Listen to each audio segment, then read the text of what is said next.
Hey everybody, just some general course rules. Following how FINA will be running their World Finals competition, we will not be allowing any incidental contact with the floor, posts, or any of the mounting hardware or straps throughout the entire course. Good luck and have fun. Hey everybody, it's Hannah with 4-Star Ninja Academy. I'm going to be demoing the FINA Speed course for January 11th for 7U and 9U. Obstacle 1.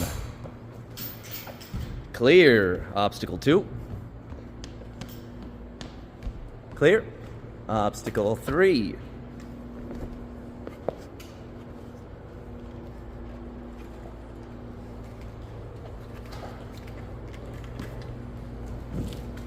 Clear. Obstacle 4.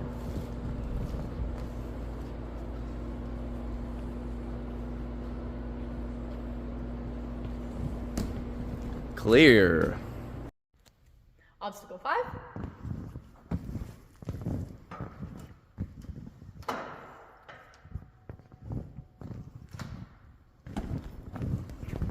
Clear.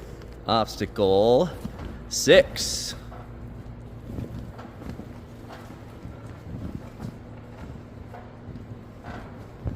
Clear. Obstacle 7. Clear. Obstacle 8.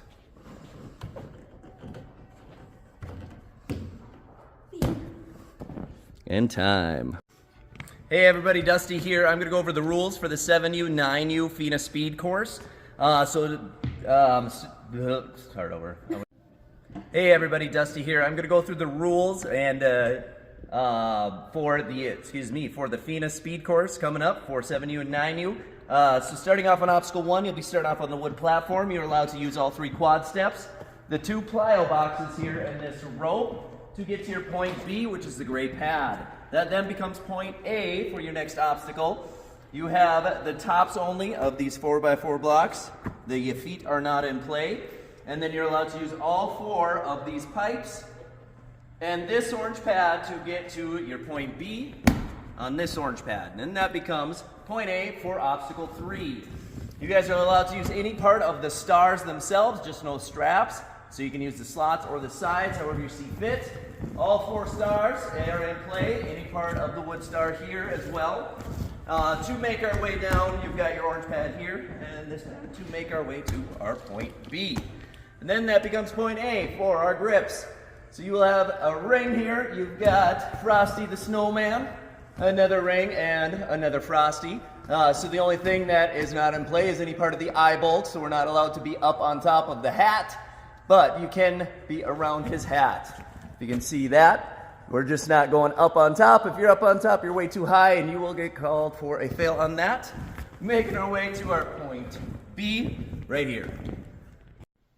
All right, for obstacle 5, this point A is going to be on the orange pad. You're allowed to use this flywheel, the male slot for 7U. For 9U, the male slot will not be there. You'll be going from flywheel to flywheel. From the second flywheel, you have your trapeze bar to make our way to our orange pad. Your point B is the second orange pad here, and then point A for your next obstacle. All right, on to obstacle 6. You'll be starting off on the orange pad. You are allowed to use both of these rings, any part of the wood vertical limit obstacle, so you can't go up on top there, and this trapeze bar to make our way to our point B. Then that becomes point A for obstacle 7. You've got your gray pad, you've got your heavy bag, and any part of the orange, or the faces, excuse me, not any part. So any part of the faces underneath, if they happen to tip over the underneath, I don't know how you do that, but those parts are not in play. So any part of the faces of those boards to get to our point B. And then that becomes point A for our ascension, our last obstacle. So 7U, you will be going up where Hannah was swinging. That's where you will have a bell. For 9U, that bell will be going all the way up. So it'll be up the top at the end of the mountain climbers, as we call them. So you will be making your way up to the top there. All right, so 7U, you've got a minute 30 time limit. 9U, your time will be told to you the day of the competition. Good luck.